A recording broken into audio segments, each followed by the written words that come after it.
എല്ലാവർക്കും നമസ്കാരം. പുതിയൊരു വീഡിയോയിലേക്ക് സ്വാഗതം. അതീവ ഗൗരവസ്വഭാവമുള്ള ഒരു സുരക്ഷാ വീഴ്ച സംഭവിച്ചിരിക്കുകയാണ് കൊച്ചിയിൽ.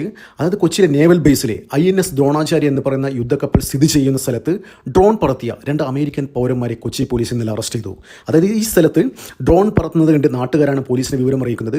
ഫോർട്ട് കൊച്ചി പോലീസ് അവിടെ പാഞ്ഞെത്തുകയും ഇവരെ അറസ്റ്റ് ചെയ്യുകയും ചെയ്തു. അപ്പോൾ ഇവരുടെ പാസ്പോർട്ട് പരിശോധിപ്പിച്ചപ്പോഴാണ് മനസ്സിലാകുന്നത് ഇവർ അമേരിക്കൻ പൗരന്മാരാണെന്ന്. അമേരിക്കയിലെ കാലിഫോർണിയയിൽ താമസിക്കുന്ന കാത്തി ഫിലിപ്സ്, ക്രിസ്റ്റഫർ റോസ് ഹാർവേ, ഈ 2 ആൾക്കാരെയാണ് ഇന്നലെ പോലീസ് അറസ്റ്റ് ചെയ്തത്. അതായത് കേസ് എന്താണെന്ന് വെച്ചാൽ റെഡ് സോണിൽ ഈ ഏരിയ, ഈ INS നമ്മുടെ ദ്രോണാചാര്യം നേവൽ ബേസിൽ ഇതൊക്കെ അതീവ സെൻസിറ്റീവായിട്ടുള്ള ഏരിയ ആണ്. നമ്മുടെ രാജ്യത്തെ സുരക്ഷയുമായി ബന്ധപ്പെട്ട പല പല കാര്യങ്ങളും കോൺട്രിബ്യൂട്ട് ചെയ്യുന്ന ഒരു സ്ഥലമാണ്. അതീവ നിർണായകമായ വളരെ സെൻസിറ്റീവായ ഒരു സുരക്ഷാ മേഖല കൂടിയാണ് നമ്മുടെ കൊച്ചി. അപ്പോൾ അങ്ങനെയുള്ള സ്ഥലത്ത് വന്ന് റെഡ് സോണിൽ ഡ്രോൺ പറത്തിയിട്ട്, പ്രത്യേകിച്ച് INS ദ്രോണാചാര്യ പോലുള്ള സ്ഥലത്ത് ഡ്രോൺ പറത്തിയിട്ട് റെഡ് സോണിൽ ഡ്രോൺ പറത്തിയ ഒരു കേസാണ് രജിസ്റ്റർ ചെയ്തിരിക്കുന്നത്.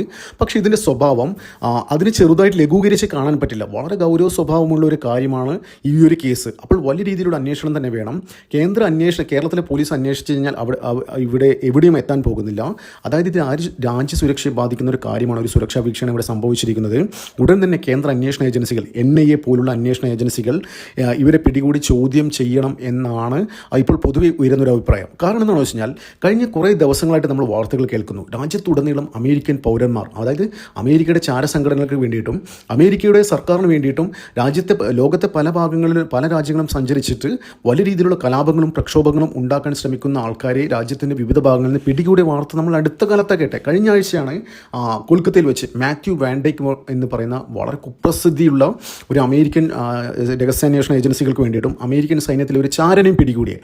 ഇയാളെന്ന് വെച്ചാൽ ലോകപ്രശസ്തനാണെന്ന് ചില ആൾക്കാർ പറയുന്നു. അത് ശരിക്കും കുപ്രസിദ്ധിയാണ് ഇയാൾക്ക്. ഇയാൾ ശരിക്കും ലിബിയയിലെ ഗദ്ദാഫി സർക്കാരിനെതിരെയും സിറിയയിലും അഫ്ഗാനിസ്ഥാനിലും അങ്ങനെയുള്ള പല പല രാജ്യങ്ങളിലും അവിടെ കലാപങ്ങളുണ്ടാക്കാനും അവിടുത്തെ സർക്കാരിനെ അട്ടിമറിക്കാനും ജനാധിപത്യ രീതിയിൽ അധികാരത്തിലെത്തിയ ആൾക്കാരെ ഇങ്ങനെ വിമതനം ഉപയോഗിച്ചിട്ട് വലിയ രീതിയിലെ പ്രശ്നങ്ങൾ ഉണ്ടാക്കിയ ഒരാളാണ്. അങ്ങനെയുള്ള ഒരാളെയാണ് മിസോറാമിൽ നിന്ന് പിടികൂടുന്നത്. ശരിക്കും നമുക്കറിയാം ഇയാൾ എന്താ ചെയ്തത്. മിസോറാമിൽ നിന്ന് നേരെ മ്യാൻമറിൽ പോയിട്ട് അവിടുത്തെ മ്യാൻമറിലെ വിമതർക്ക് ആയുധ പരിശീലനം നൽകുന്നു. പിന്നെ മണിപ്പൂരിൽ കലാപം ഉണ്ടായപ്പോൾ അവിടുത്തെ കുക്കികൾക്ക് വേണ്ടിയിട്ട് ഡ്രോണുകളും അങ്ങനെയുള്ള കാര്യങ്ങളൊക്കെ ഉപയോഗിക്കാൻ പരിശീലനം നൽകിയെന്ന വാർത്തയും പുറത്തു വന്നിരുന്നു. നമുക്കറിയാം ഈ മണിപ്പൂർ കലാപത്തിൻ്റെ സമയത്ത് മണിപ്പൂർ എന്താ സംഭവിച്ചത്, 2 കമ്മ്യൂണിറ്റികൾ തമ്മിലുള്ള കലാപമാണ് അവിടെ നടന്നത്, കുക്കികളും വേറെ ടീമും. അപ്പോൾ ഈ കുക്കികൾ ആ സമയത്ത് ഇന്ത്യൻ സൈന്യത്തിനെതിരെ മിസൈൽ പ്രയോഗിച്ചിരുന്നു. അത് നമ്മുടെ ഈ ഷോൾഡറിലൊക്കെ വെച്ച് ലോഞ്ച് ചെയ്യാൻ പറ്റുന്ന തരത്തിലുള്ള മിസൈൽസ് ലോഞ്ച് ചെയ്തിരുന്നു, പ്രയോഗിച്ചിരുന്നു. അപ്പോൾ ഇതൊക്കെ എങ്ങനെ പറ്റി? ഈ കുക്കികൾ ബേസിക്കലി എന്ന് വെച്ചാൽ ഒരു ആദിവാസികൾ അങ്ങനെയുള്ള ഒരു കമ്മ്യൂണിറ്റിപ്പെട്ട ആൾക്കാരാണ്. അവർക്ക് ഇത്രയും അഡ്വാൻസ്ഡ് ആയിട്ടുള്ള ലേറ്റസ്റ്റ് വെപ്പൺസ് എങ്ങനെ ഉപയോഗിക്കാൻ പരിശീലനം ലഭിച്ചു, അവർക്ക് എവിടുന്ന് കിട്ടി, ഇത്തരത്തിലുള്ള കാര്യങ്ങളൊക്കെ അന്വേഷണം ചെയ്യേണ്ട കാര്യമാണ്. ഇപ്പോഴാണ് കഴിഞ്ഞ ദിവസമാണ് വാർത്ത പുറത്തു വന്നത്. ഈ മാത്യു വാൻഡൈക്കാണ് കുക്കികൾക്ക്, അവരുടെ സംഘമാണ്, ഈ ഏകദേശം 5ഓളം വരുന്ന ഉക്രൈൻ പൗരന്മാരും ഈ മാത്യു വാൻഡൈക്കും അടക്കം ഉള്ള ആൾക്കാരാണ് ഇവർക്ക് വേണ്ടിയിട്ട് ഇത്തരത്തിലുള്ള ആയുധ പരിശീലനങ്ങൾ നൽകിയത്. അവരുടെ ലക്ഷ്യം തന്നെ ഇന്ത്യയിൽ കലാപം ഉണ്ടാക്കാം. മ്യാൻമറിൻ്റെ കുറച്ച് ഏരിയയും പിന്നെ ബംഗ്ലാദേശിലെ ചിറ്റഗോങ്ങും ഇന്ത്യയിലെ നമ്മുടെ നോർത്ത് ഈസ്റ്റ് സംസ്ഥാനങ്ങളൊക്കെ ചേർത്തിട്ട് ഒരു പുതിയൊരു ക്രിസ്ത്യൻ രാജ്യം ഉണ്ടാക്കാൻ വേണ്ടിയിട്ട് കാലങ്ങളായിട്ട് പ്രവർത്തിച്ചുകൊണ്ടിരിക്കുകയായിരുന്നു ഈ മാത്യു വാൻഡൈക്ക്. അപ്പോൾ അത്തരത്തിൽ നോക്കുകയാണെങ്കിൽ ഇത്തരം അമേരിക്കൻ പൗരന്മാരെ രാജ്യത്തുടനീളം ഇങ്ങനെ പിടികൂടുന്നൊരു അവസ്ഥ കഴിഞ്ഞ കുറച്ച് വർഷങ്ങളായിട്ട് 1-2 വർഷമായിട്ട് ഇങ്ങനെ നടന്നുകൊണ്ടിരിക്കുകയാണ്.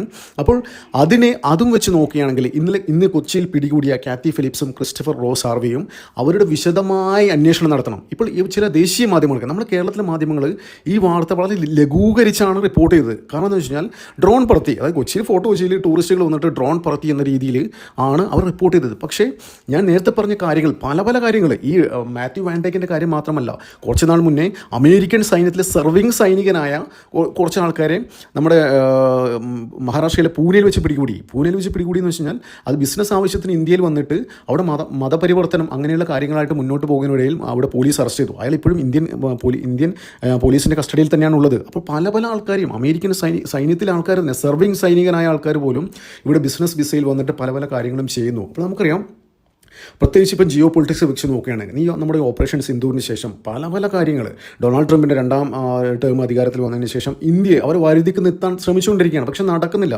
പല കാര്യങ്ങളും അമേരിക്ക അവിടെ വരുതിക്ക് നിർത്താൻ ശ്രമിച്ചു, നടക്കുന്നില്ല. ഒന്നും ചെയ്യാൻ പറ്റാത്തൊരവസ്ഥയാണ്. അതായത് ഇപ്പം ബംഗ്ലാദേശിലായാലും നേപ്പാളിലായാലും ശ്രീലങ്കയിലായാലും അങ്ങനെ നടന്ന ജൻസി കലാപമല്ല, തീവ്രവാദ കലാപം തന്നെയാണ്. അത് ഇത്തരത്തിലുള്ള ആൾക്കാർ അവിടെ ചെന്നിട്ട് കുറച്ച് വിമതരെ കൂട്ടുപിടിക്കുകയും അവർക്ക് ആയുധ പരിശീലനം നൽകുകയും ഫണ്ട് ഇറക്കുകയും വലിയ രീതിയിൽ കലാപങ്ങൾ സൃഷ്ടിക്കുകയും ജനാധിപത്യ പ്രക്രിയയിൽ അധികാരത്തിലെത്തിയ ആൾക്കാരെ സ്ഥാനഭ്രംശനാക്കുകയും ഇതാണ് ഇവരുടെ ആവശ്യം. എന്നിട്ട് അമേരിക്കയുടെ ചൊൽപ്പടിക്ക് നിർത്തുക. അത് തന്നെയാണ് ഇപ്പോൾ ഇന്ത്യയിലും അമേരിക്കയിലെ ഇത്തരത്തിലുള്ള ആൾക്കാർ പ്ലാൻ ചെയ്തുകൊണ്ടിരിക്കുന്നത്. അമേരിക്ക ഒരുപാട് ട്രൈ ചെയ്തു. നമുക്കറിയാം ഈ താരിഫൊക്കെ 25 താരിഫ്, 50% താരിഫ്, ഇങ്ങനെ പല പല കാര്യങ്ങളും നമ്മുടെ രാജ്യത്തിനെതിരെ ഇമ്പോസ് ചെയ്ത് നോക്കി. പക്ഷേ ഒരു കാരണവശാലും ഇന്ത്യ വഴങ്ങിക്കൊടുത്തില്ല. ഇന്ത്യയുടെ ഡിപ്ലോമസി, ഇന്ത്യ സ്വീകരിച്ചു വന്ന ആ ഡിപ്ലോമസി ഉപയോഗിച്ച് പല രാജ്യങ്ങളുമായിട്ടും നമ്മൾ അതിനെ ഒരു പരിധിവരെ ഓവർകം ചെയ്തു. അത് മുഴുവനായിട്ടും ഓവർകം ചെയ്തില്ല, ഒരു പരിധിവരെ, ഒരു 80-90% വരെ ഓവർകം ചെയ്തിട്ടുണ്ട്. അത് കാരണം അമേരിക്കയുടെ ആ ഒരു തിട്ടൂരത്തിന് മുന്നിൽ ഇന്ത്യ ഒരിക്കലും വഴങ്ങിക്കൊടുക്കുന്നില്ല. അത് കാരണം ഒരുപാട് ബുദ്ധിമുട്ടുകൾ അവർക്കുണ്ട്. വെച്ചാൽ അവർക്ക് അമേരിക്കയെ സംബന്ധിച്ചിടത്തോളം ഡോളറിൻ്റെ സുപ്രീമസി എപ്പോഴും നിലനിർത്തിക്കൊണ്ടു പോകണം. അങ്ങനെ ഡോളറിന് എന്തെങ്കിലും അപകടം പറ്റുമ്പോഴാണ് അവർ ഈ പശ്ചിമേഷ്യയിലും നമ്മുടെ ഈ ഏഷ്യൻ കൺട്രികളിലൊക്കെ വന്ന് സൗത്ത് ഏഷ്യയിലേക്ക് വന്നിട്ട് സൗത്ത് ഏഷ്യൻ രാജ്യങ്ങളിലൊക്കെ വലിയ രീതിയിലുള്ള കലാപങ്ങൾ ഉണ്ടാക്കാനും എന്നിട്ട് അവരുടെ ബിസിനസ് താല്പര്യം അവിടെ അടിച്ചേൽപ്പിക്കുകയും ചെയ്യുന്നത്. അപ്പോൾ ഈ എല്ലാം നോക്കുകയാണ്, പുതിയൊരു ജിയോ പൊളിറ്റിക്സ് നോക്കുകയാണെങ്കിൽ ഇത്തരത്തിലുള്ള അമേരിക്കൻ പൗരന്മാരെ ഇത്ര തന്ത്രപ്രധാനമായ ഏരിയയിൽ കടന്നു വരികയും ഇത്തരം കാര്യങ്ങൾ ഷൂട്ട് ചെയ്ത് പോകുന്നതൊക്കെ വളരെ ഗൗരവ സ്വഭാവമുള്ള ഒരു കുറ്റകൃത്യം തന്നെയാണ്. ഇതിനെ ലഘൂകരിക്കരുത്.